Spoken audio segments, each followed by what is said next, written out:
வணக்கம். இந்த திருவள்ளூர் வீரார்பேயிலாண்ட கடை வச்சிருக்கோம். ஏறக்குறைய ஜனோபா காலேஜில் வந்து அப்போ 30 வருஷமா வந்து நான் அப்போ ஷேர் ஹோல்டராக இருக்கேன். பேங்க்கில் வந்து நிறைய பெனிஃபிட்லாம் இருக்குது. நீங்கள் டெபாசிட் பண்ணாலும் சரி, ஜெல்லோன்னாலும் சரி, எல்லாத்துக்குமே வந்து அதே மாதிரி குயிக்காக முடிச்சு கொடுத்துருவாங்க. நீங்கள் போனீங்கன்னா மற்ற பேங்க்லலாம் இதை ஃபில்லப் பண்ணணும், அதை ஃபில்லப் பண்ணணும், இங்கே எழுதுங்க, அங்கே எழுதுவாங்க. இங்கே ஜனோபா காலேஜை பொறுத்த வரைக்கும் நீங்கள் போனீங்கன்னா மட்டும் போதும். கையெழுத்து மட்டும் தான் போட சொல்லுவாங்க. மற்றவெல்லாம் உடனே ப்ராசஸ் எல்லாம் குயிக்காக முடிச்சு கொடுத்துருவாங்க. அதுதான். மற்றபடி நாங்கள் சேவிங்ஸ் எல்லாம் டெய்லி போடுறோம். சேவிங்ஸை பொறுத்தவரை நாங்கள் வட்டி எதிர்பார்க்கறதில்ல. இருந்தாலும் வந்து அவங்களும் வட்டி நல்லா தவச்சமான வட்டி தான் கொடுக்குறாங்க.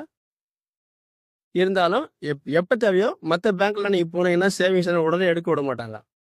டெய்லி கட்டுறதெல்லாம் 1 வருஷம், குறைச்சது 6 மாதம், 3 மாதம் டைமு. ஆனால் இங்கே வந்து நீங்கள் எப்போ வேணாலும் கட்டலாம், நீங்கள் எப்போ வேணாலும் எடுத்துக்கலாம். இந்த மாதிரி பெனிஃபிட்ஸ் இருக்குது. முடிஞ்ச வரைக்கும் யார் இல்லையோ அவங்களாம் குயிக்காக சேர்றப்பாங்க.